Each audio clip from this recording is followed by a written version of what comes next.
আমরা কোনো দলের নিষিদ্ধের পক্ষে না, এবং এটা ইনক্লুসিভ ইলেকশনের জন্য একটা অন্তরায় আমি মনে করি। সেজন্য আমরা চাই সকলে মিলে অংশগ্রহণমূলক নির্বাচন হোক, এবং যারা যারা এই হত্যাকাণ্ড বা এই তোমার ইয়ের সঙ্গে জড়িত, সে আওয়ামী লীগের হোক, জাতীয় পার্টির হোক, বিএনপির হোক, যারই হোক কেন, তাদের আইনের আওতায় নিয়ে এসে তাদের সাজার ব্যবস্থা করা।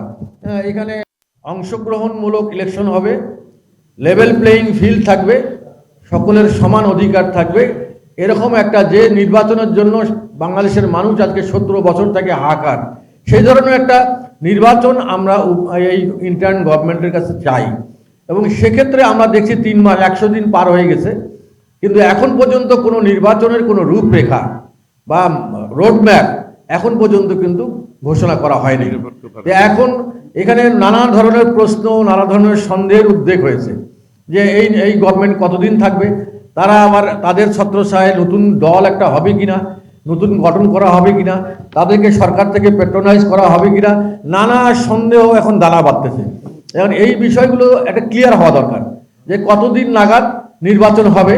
এবং নির্বাচন করতে গেলে আমার মনে হয়, আমার ব্যক্তিগত যেটা অভিমত, 4টা সংস্কার যদি এই সরকার করে তাহলে নির্বাচন একটা সুন্দর নির্বাচন করতে পারবে। একটা প্রথম নির্বাচন কমিশন, একটা হলো আইন শৃঙ্খলা বাহিনীর একটা এই সংস্কারটা, একটা হলো তোমার আমাদের বিশেষ করে সচিবালয় অ্যাডমিনিস্ট্রেশন, এটাকে ঠিক করা, পুলিশ বাহিনীকে ঠিক করা। এই কয়েকটা জিনিস যদি আপনি ঠিক করতে পারেন তাহলে তো একটা সুষ্ঠু নির্বাচন আপনারা করতে পারেন। ইন্টারিম গভর্নমেন্টের কাজ কি? ইন্টারিম গভর্নমেন্টের কাজ হলো একটা সুষ্ঠু নির্বাচন অনুষ্ঠিত করা, এবং এই নির্বাচন অনুষ্ঠিত করার পর নির্বাচিত প্রতিনিধির হাতে ক্ষমতা হস্তান্তর করা, এইটাই কাজ হলো। কিন্তু আপনি যদি সব সংস্কার করতে যান, আমরা দেখতেছি যে এমন কোনো দিন নাই যে এই 100 দিন পার হয়ে গেল, এমন কোনো দিন নাই যে ঢাকায় প্রত্যেকটা জায়গায় এমন একটা অচল অবস্থা হয়েছে যে যেভাবে এই গভর্নমেন্টের একটা প্রথম মানুষের প্রত্যাশা ছিল, সেই প্রত্যাশার জায়গাটা কিন্তু অনেক ঘাটতি হয়ে গেছে।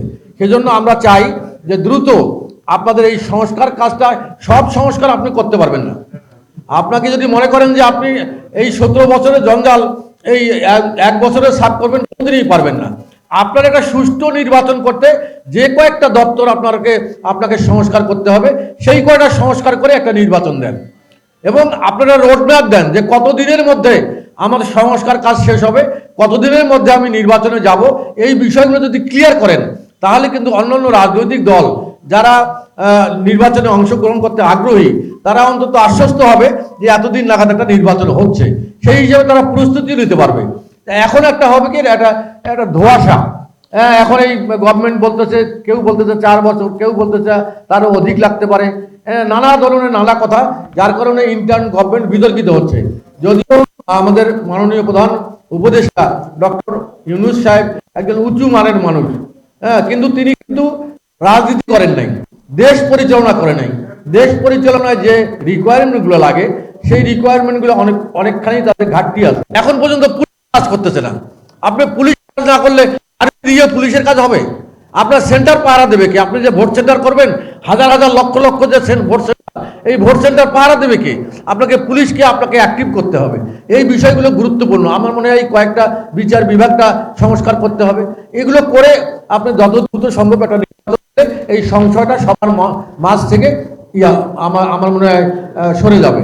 তা আমি অনুরোধ করব ইন্টারিম গভর্নমেন্টের কাছে যত দ্রুত সম্ভব আমাদের নির্বাচনের দিকে যাওয়া উচিত।